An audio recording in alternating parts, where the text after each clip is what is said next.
on va réaliser la rénovation d'un mur. Donc on va boucher un trou, réaliser le garnissage d'un enduit projeté écrasé. L'idée c'est d'avoir un aspect lisse à l'aide de notre enduit PF3, enduit colle PF3, hein, qui est l'enduit multifonction. Donc là, l'idée c'est de prendre du journal pour éviter que l'enduit ne tombe dans le trou.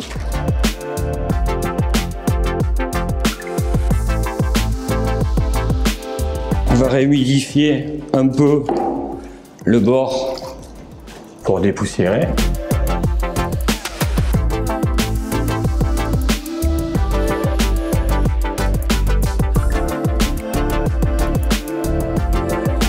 On va saupoudrer dans l'eau. Voilà, saupoudrer jusqu'à saturation.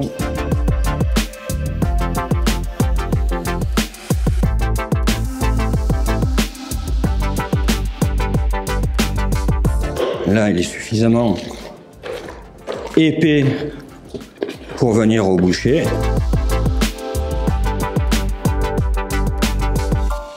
Et on va venir remplir le trou en bourrant bien sur les extérieurs.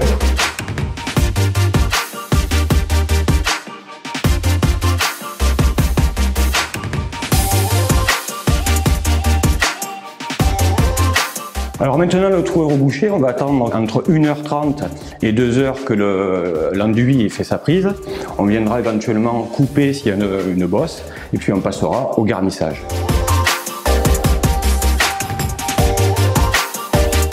Alors notre enduit colle PF3 a maintenant fait sa prise.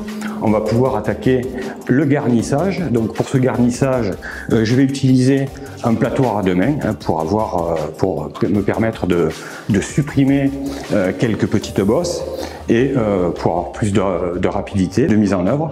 Si suivant la surface, vous pouvez bien sûr utiliser un petit platoir inox. Voilà, maintenant on va attaquer le garnissage. Donc on va préparer notre PF3. Donc, le même principe que pour boucher le trou, hein. On va le faire un peu plus fluide pour avoir plus de facilité lors du lissage, hein, et bien sûr plus de quantité d'eau pour avoir plus de produit. Allez, c'est parti. Donc là, l'idée, c'est bien sûr de venir à fleur d'eau. On va rajouter de la poudre tant qu'on voit de l'eau.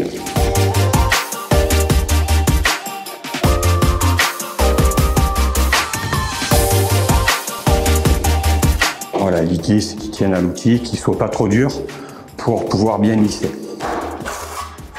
Allez, c'est parti.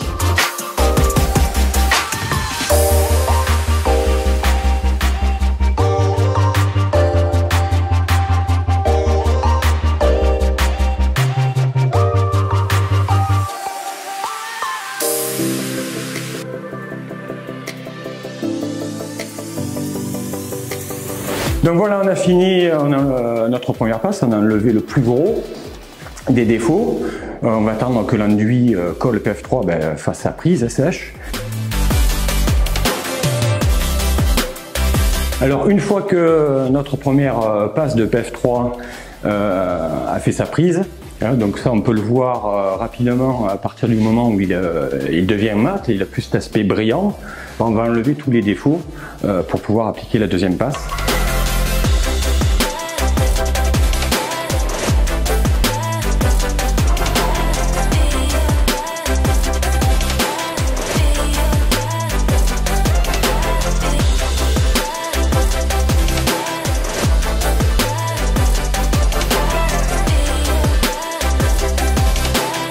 La deuxième passe est maintenant terminée, hein, donc cette deuxième passe reste optionnelle. On aurait très bien pu finir directement avec notre enduit PF3. Hein.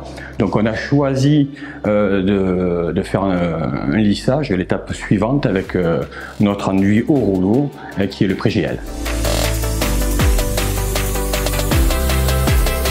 Alors une fois que notre enduit colle PF3 est sec, Donc l'enduit est prêt à lisser, hein, donc comptez une demi-journée de séchage, de prise. On va pouvoir appliquer notre pré-JL, qui est un enduit de finition qui va nous permettre de finir, d'enlever toutes les petites imperfections qui peuvent rester. On peut aller pour les connaisseurs, jusqu'à des qualités de finition de type A, dès lors qu'on veut des peintures laquées brillantes qui vont faire ressortir le moindre défaut. Alors pré-JL est un enduit prêt à l'emploi. Il peut s'utiliser tel quel, mais pour ceux qui le souhaitent, il peut être malaxé. On peut aussi rajouter jusqu'à 1% d'eau pour avoir une meilleure fluidité.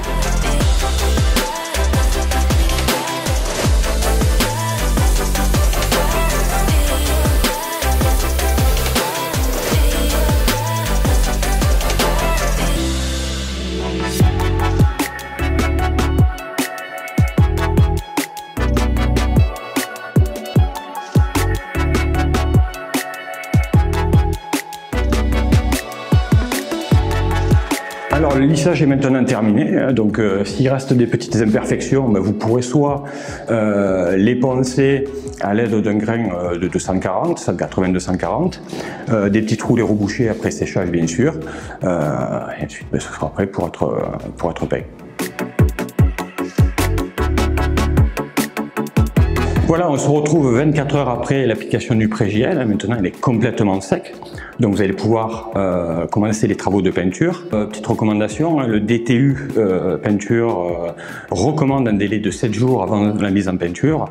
Et ensuite, vous pourrez appliquer de la peinture glycéro, acrylique, celle qui vous convient. Pour plus d'infos, rendez-vous sur signet.fr et à bientôt pour de nouveaux tutos.